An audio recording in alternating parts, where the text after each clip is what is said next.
호랑이 형님 종족별 분석. 인간.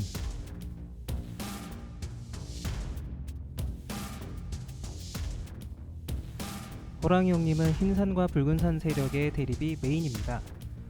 그러나 제3세력들도 상당히 많이 등장하는데요. 주요 제3세력으로는 인간, 푸른 늑대, 새가 있습니다. 오늘은 이 세력들 중 인간 세력을 집중 분석해보고자 합니다. 1. 인간은 생각보다 강하다.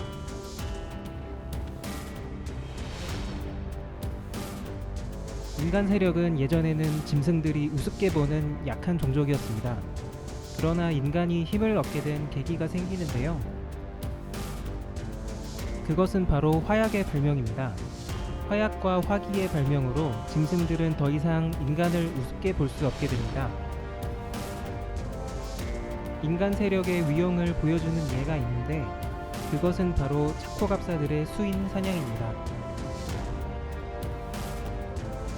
염주가 풀린 수인이 낚이자 차코갑사들이 순식간에 활과 창, 화기로 제압하는 모습이 나오는데요.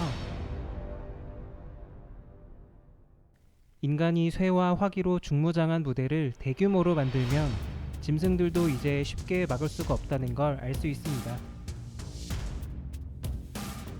화약 발명 전 인간이 짐승들의 눈치를 보고 조심히 움직였다면 이제는 마음대로 활기칠 수 있게 된 것입니다.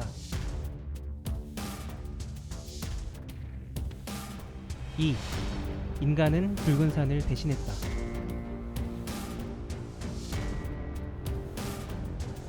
호랑이 형님에서 인간 세력은 조선이라고 봐도 무방합니다. 이 조선 세력은 짐승들로부터 한결같은 평을 듣는데요.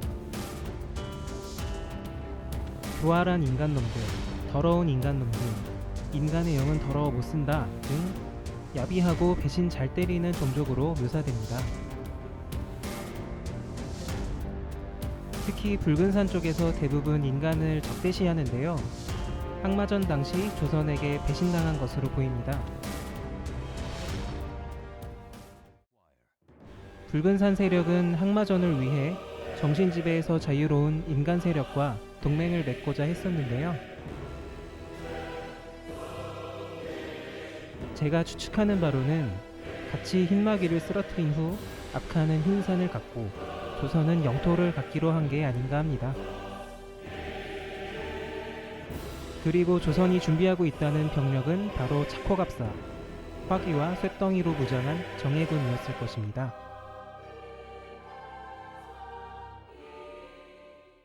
하지만 조선은 붉은산과 협력하는 척만 했을 뿐 속으로는 그들 안에 간첩을 심으려고 시도했었고 협력을 빌미로 붉은산의 항마병과 여러 정보들을 빼돌려 항마전에 대비했을 것으로 생각됩니다.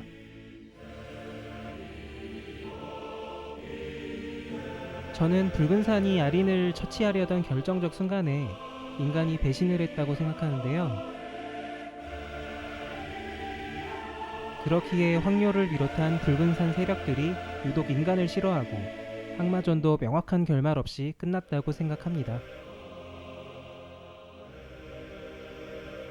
만약 붉은산이 항마전에서 승리했다면 흰산에 무커와 울라 등이 남아서 살 수 없었을 거라고 봅니다. 3. 인간은 짐승 세력이 커지는 걸 원하지 않는다. 호랑이 형님은 역사 고증이 철저한 편이기 때문에 당시 시대 흐름으로 유추해 보겠습니다. 조선 초기에는 백두산이 있는 함경도 지방과 개마고원 일대가 아직 조선의 영토가 아니었습니다. 이에 세종대왕이 북방 개척에 열을 올리던 시기이기 때문에 짐승의 힘을 죽여서 영토를 얻으려던 것이 아닌가 싶습니다.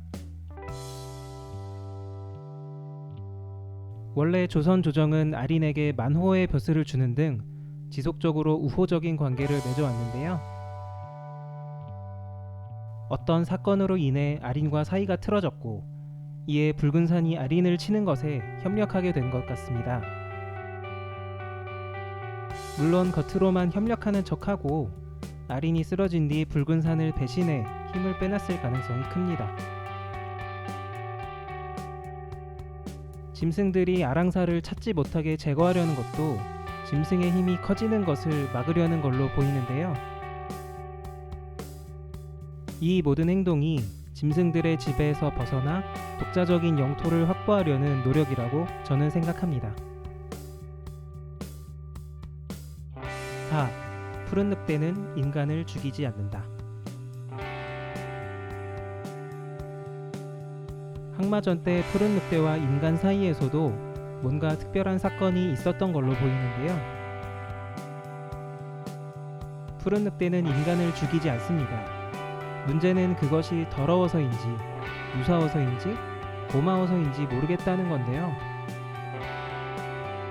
푸른 늑대들은 인간을 거들떠보지도 않고 직접 죽이지 않는다는 말의 뉘앙스로 보자면, 인간하고 엮이면 더러운 걸 당하니까 안 죽인다는 입장으로 보는 것이 맞을 것 같습니다. 붉은 산도 푸른 늑대도 왜 이렇게 인간을 증오하는지 나중에 작품 안에서 볼 수 있기를 기대합니다.